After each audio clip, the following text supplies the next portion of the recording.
अस्सलाम वालेकुम रहमतुल्लाहि वबरकातुहू। हम बड़े घर की बेटी के गुज़श्ता 2 सेशन पढ़ चुके हैं, मतलब प्रेमचंद का लिखा हुआ अफसाना बड़े घर की बेटी। तो उसके 2 सेशंस हम पढ़ चुके हैं। हम जानते हैं कि यहाँ पर बीनी माधो सिंह है। बीनी माधो सिंह के 2 लड़के हैं, श्रीखंड सिंह और लाल बिहारी सिंह। और श्रीखंड सिंह की शादी आनंदी देवी से हो जाती है। जो आनंदी देवी एक ताल्लुक़ादार भूप सिंह की बेटी है।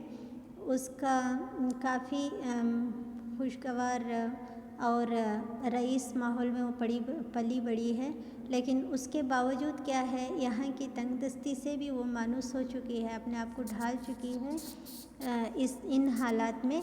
लेकिन उसके बावजूद लाल बिहारी सिंह ज़रा सी बात पर अपनी भाभी आनंदी देवी से झगड़ जाता है। मतलब वो जो मुर्गाबियाँ लेके आता है और भावत से कहता है कि उसको पका दे, तो जो दाल में घी नहीं डालती, उस बिना पर क्या है, इन दोनों के दरमियान झगड़ा हो जाता है।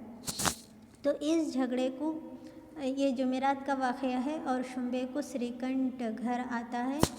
तो जैसे ही घर आता है तो लाल बिहारी सिंह जो है वो भाभी की शिकायत करता है और कहता है बहू बेटियों की ये आदत अच्छी नहीं कि मर्दों के मुंह लगे। तो बीनी माधो सिंह भी उसकी हिमायत करते हैं। नहीं, लाल बिहारी सिंह कहता है घर में ज़रा समझा कर रख दीजिए वरना किसी दिन खून हो जाएगा वगैरह करके। तो बीनी माधो सिंह भी उसकी हिमायत करते हैं और कहते हैं बहू बेटियों की आदत अच्छी नहीं है कि मर्दों के मुंह लगे। तो श्रीकंठ सिंह के समझ में नहीं जाता कि ये लोग क्या कहना चाह रहे हैं। वो परेशान होकर आनंदी देवी के पास जाता है, लेकिन आनंदी क्या है, पहले ही से वो गम और गुस्से में मुब्तला है। तो साथ में ये श्रीकंठ सिंह वहाँ जाता है और पूछता है क्या हुआ। तो वो अपनी बेगुनाही का सबूत भी देती है, कहती है कि मुझसे कोई ख़ता नहीं हुई, बस इतनी सी बात थी कि मैंने घी सारा गोश्त में डाल दिया और लाल बिहारी सिंह इसलिए आपे से बाहर हो गया और उसने खड़ाव फेंक कर मुझे मारने की कोशिश की। अगर मैं वक्त पर हाथ आड़े ना करती तो शायद मेरा सर फट जाता। ये सब अहवाल बताकर वो रोने लगती है, आंसू बहाने लगती है। हम जानते हैं ना, औरत के आंसू मर्द के मिजाज पर ईंधन का काम करते हैं। तो इसका मतलब श्रीकंठ सिंह का गुस्सा और तेज़ हो जाता है और वो ये भी सोचता है कि उसकी गैर मौजूदगी में उसकी बीवी पर कोई हाथ उठाए, ख़ासकर उसका भाई क्यों ना हो, और उसे बुरा लगता है। और वो जाके वालिद से, श्रीकंठ सिंह से फ़ैसला सुनाता है कि वो अब इस घर में नहीं रहेगा। मतलब वो अब आनंदी देवी को लेकर किसी अलग मकान में चला जाएगा।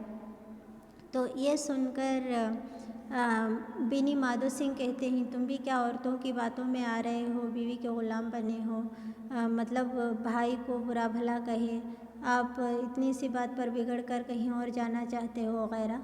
लेकिन श्रीकंठ सिंह एक भी बात मानने के लिए तैयार नहीं रहता। तो वैसे तो ये जो श्रीकंठ सिंह ही जब भी ये फ़ैसले सुनाते हैं तो अक्सर मुश्तरका ख़ानदान की हिमायत करते थे, लेकिन आज ये ख़ुद क्या है, मुश्तरका ख़ानदान की मुखालिफत कर रहे हैं। जब ये बात गांव में फैलती है तो वहाँ की औरतें खुश होकर तमाशा देखने जमा हो गई हैं कि देखेंगे कि अब इस घर का फ़ैसला क्या होगा। तो इस तरह बीनी माधो सिंह को ये तमाम लोग जो बहाने कर कर के इनके घर आ रहे हैं, ये भाम जाते हैं और श्रीकंठ सिंह को समझा के कहते हैं देखो बेटा, जो भी फ़ैसला लेना है सोच समझ कर लो, शायद इसमें बिहारी की भी कोई गलती हुई है वगैरह करके। तब है ना, श्रीकंठ सिंह मानता ही नहीं और वो कहता है या तो लाल बिहारी इस घर में रहेगा या मैं रहूँगा। इस तरह एक ही शर्त लगा के बैठा है। तो आनंदी क्या करती है, आनंदी चुपचाप तमाशा देख रही, लेकिन वो इतनी बड़ी आग लगाना तो नहीं चाहती थी, वो थोड़ी सी शिकायत कर रही थी। लेकिन लाल बिहारी सिंह जब ये सुनता है कि उसका भाई उसका मुंह तक देखना नहीं चाहता और वो कहता है कि या तो वो ये घर में रहे या फिर ये रहेगा वगैरह, तो अब लाल बिहारी सिंह को बुरा लगता है और वो सोचता है भैया मुझसे यूँ नाराज़ कैसे हो सकते हैं, तो वो उसे गवारा नहीं होता, इसलिए वो क्या करता है, घर पे जाता है, अपना बोरिया बिस्तर बांधता है, कपड़े वगैरह बक्से में डालता है और जाकर भाभी से कहता है, भैया से कह देना मैं जा रहा हूँ, मतलब खुद घर छोड़ के जा रहा हूँ, फिर कभी नहीं लौट आऊँगा। भैया ने कहा है कि या तो वो रहेंगे घर पर या मैं रहूँगा।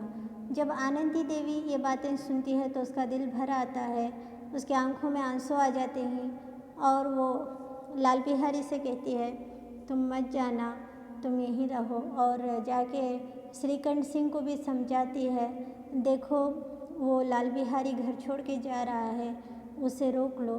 तो श्रीकंठ सिंह कहता है, जाना है तो जाए, मुझे अब उसकी कोई गर्ज नहीं। तो लाल बिहारी सिंह खुद का दर्द और बढ़ जाता है, क्योंकि वो अपने बड़े भाई का बहुत एहतराम करता है, उसका बहुत अदब करता है। तो अब जब वो कह रहा है कि मैं उसका मुंह देखना नहीं चाहता, तो ये उसे अच्छा नहीं लगता और वो जाके गोशे में मुँह छुपा कर रो रहा है और भाभी से कहता है, भाभी मेरा सलाम सुना देना, मैं अब जा रहा हूँ। तो आनंदी खुद दौड़ती है, दौड़कर जाके लाल बिहारी का हाथ पकड़ती है और उसे घर ले आती है।